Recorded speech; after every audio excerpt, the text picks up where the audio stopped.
Hello, and welcome to the Food as a Business seminar focused on food safety at the farmers market. Today we'll be talking about cottage food products. The learning objectives of this webinar include understand the Mississippi Cottage Food Law, know what products a Mississippi cottage food production operation can legally sell, know where a Mississippi cottage food production operation can legally sell, know the correct labeling requirements for a cottage food product. The Mississippi Cottage Food Production Operations Law first went into effect in 2013. The law allows an individual to produce and sell certain food items either from their home or at specific restricted locations. The operations are not regulated by a local or state health department. At present, a cottage food business is not required to have a permit or license in Mississippi. A cottage food business home kitchen is not inspected by the health department.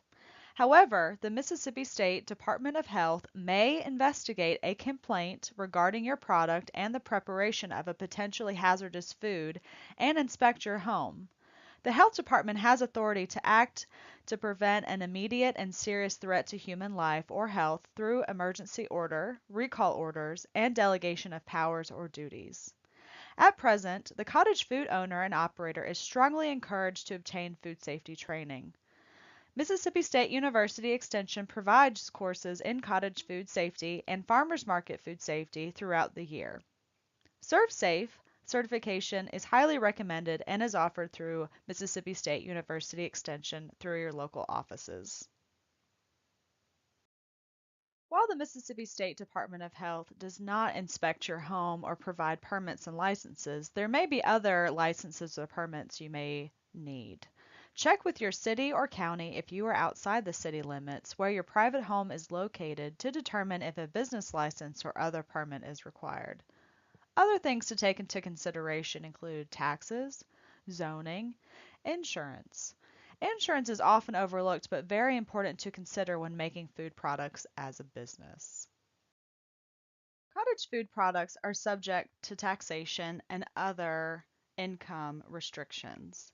The taxable limit is $20,000 in annual sales. Cottage food products may only be sold in Mississippi. Cottage food products from other states, for example, Louisiana, Alabama, and Tennessee, cannot be sold in Mississippi, and vice versa. Furthermore, you do not need any special equipment that meets commercial food production standards.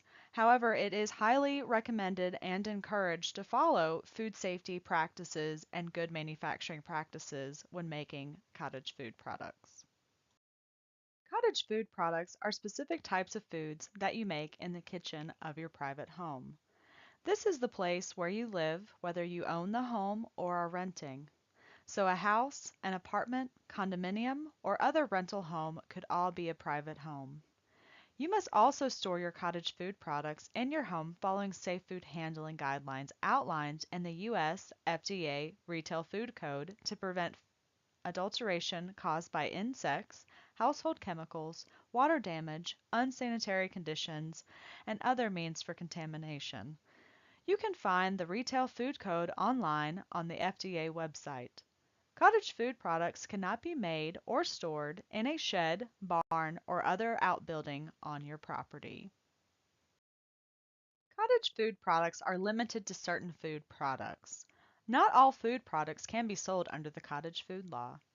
Only non-potentially hazardous foods that do not require time and/or temperature control for safety, can easily be kept at room temperature, do not require refrigeration even after opening, and have not been found by the FDA to support the growth of pathogens.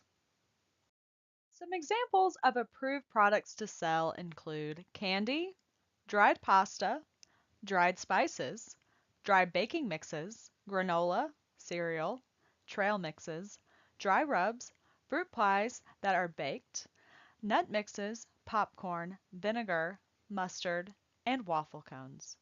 Dried products, however, are not allowed to be dried by the sun. More items of approved products include baked items without cream, custard, or meat fillings, so items that don't require refrigeration. These include breads, biscuits, cookies, pastries, and tortillas. Additionally, fried items are not allowed to be sold under cottage food law. Chocolate-covered non-perishable foods such as pretzels, nuts, or fruit, except for melons, and dried fruit, except for melons, are allowed to be sold as cottage food products. Jams, jellies, and preserves may be sold as cottage food products, but they must comply with the standard described in Part 150 of Title 21 of the Code of Federal Regulations. Additionally, acidified products may be sold. However, they must also meet the definition as stated in Part 114 of Title 21 of the Code of Federal Regulations. To be defined as a fruit jelly, 45 parts by weight of the fruit juice ingredient to each 55 parts of the sweetener solids, so a 45 to 55 ratio. The finished soluble solids is not less than 65%. For fruit preserves and jams, berries, 47 parts by weight of the fruit component to 55 parts of sugar. Palms are 45 to 55 ratio. The finished product is not less than 65% solids. Acidified foods means low acid foods to which acids or acid foods are added. These include, but are not limited to, beans, cucumbers, cabbage, artichokes, cauliflower, peppers, tropical fruits singly or in combination.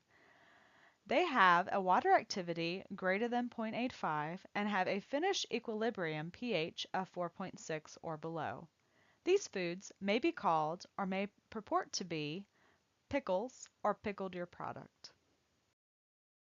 People who operate a licensed and inspected retail food facility have to meet certain requirements for training, food safety, and handling. Since cottage food operations are not inspected, it is necessary to limit food products allowed to those that are considered low risk or non-potentially hazardous. Foods not allowed include, but are not limited to, meat, fish, poultry, dairy products, including custard and fried pies, eggs, other than air-dried, hard-cooked eggs with intact shell, cooked vegetables, raw seed sprouts, sliced melons, garlic and other fresh herbs in oil, cooked potatoes, cooked legumes, cooked beans, nut butters, fruit and vegetable juices, and cooked rice. They also include low-acid canned foods, vegetables, meats, and seafood, and other items with a pH above 4.6, smoked fish, pasteurized and pre-cooked foods. Prepared foods, ready-to-eat products, and ready-to-drink products are not allowed under cottage food law. You would need a restaurant or catering license to serve these types of food. A cottage food operation may not sell or offer for sale cottage food products over the internet, and this includes Twitter and Facebook, by mail order, wholesale, or through a retail establishment. A cottage food operation may sell or offer for sale cottage food products at events, farmers markets, from the home, roadside stands, or delivery and pickup. Cottage food products must be sold face-to-face, direct to the consumer. A cottage food operation may only sell cottage food products which are pre-packaged with a label affixed that contains the following information: the name and address of the cottage food operation, the name of the cottage food product, very specific, the ingredients of the cottage food product in descending order of predominance by weight, the net weight or net volume of the cottage food product, allergen information as specified by federal labeling requirements. If any nutritional claim is made, appropriate nutritional information as specified by federal labeling requirements, and the following statement printed in at least 10-point type in a color that provides a clear contrast to the background of the label. Made in a cottage food operation that is not subject to Mississippi's food safety regulations. Here we provide an example label based on a chocolate chip cookie. We have the name and address, Dory Fisher, 42 Wallaby Way.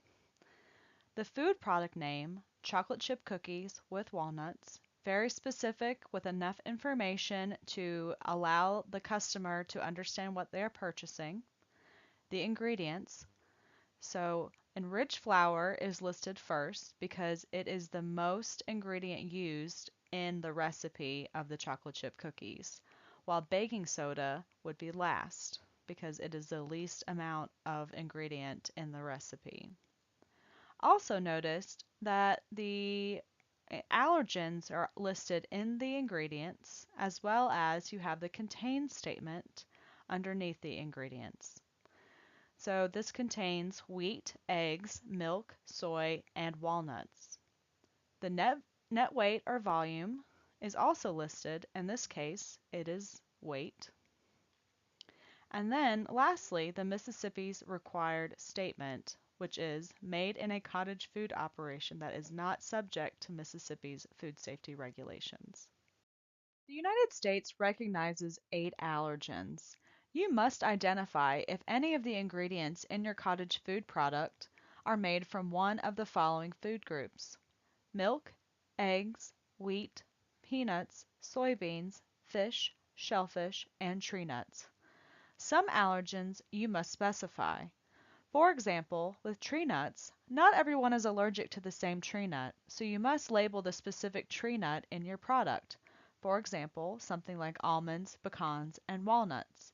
If you recall from the example we previously provided with the cookies, we specifically labeled walnuts. The same specification is also required for fish and shellfish. Cottage food operators can label food products that are made with an allergen ingredient in one of two ways. Include the allergen in the ingredient list. In our example, enriched flour contains wheat flour.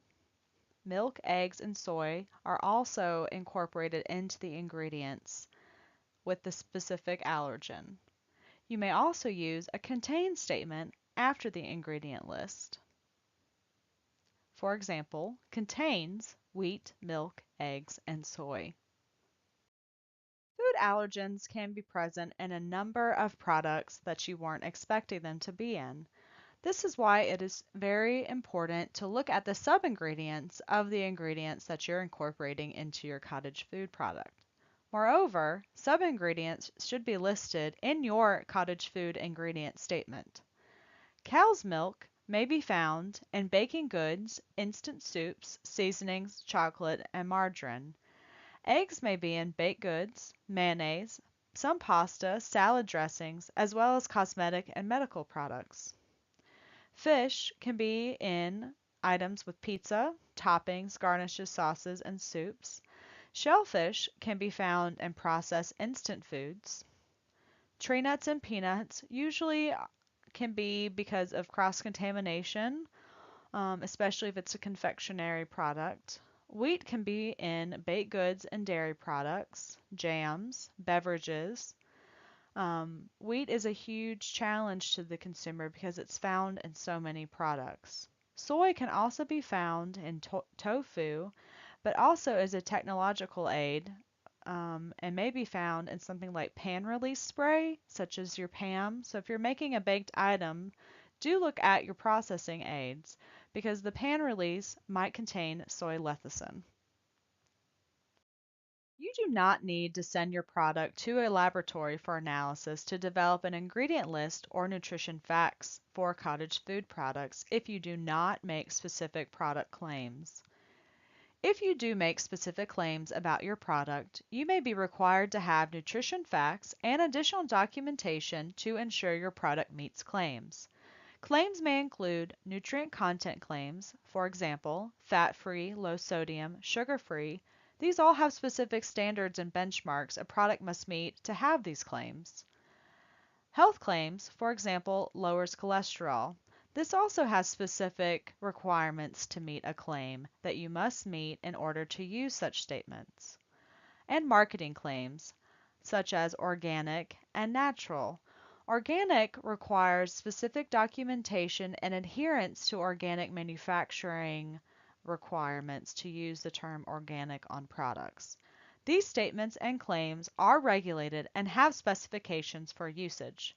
Acidified food processors, however, are strongly encouraged to send samples for analysis.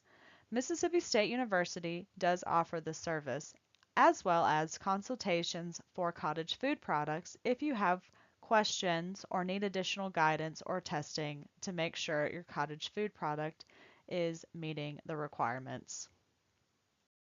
The information from this presentation is sourced from the Department of Health's Frequently Asked Questions publication about cottage foods that can be found on their website.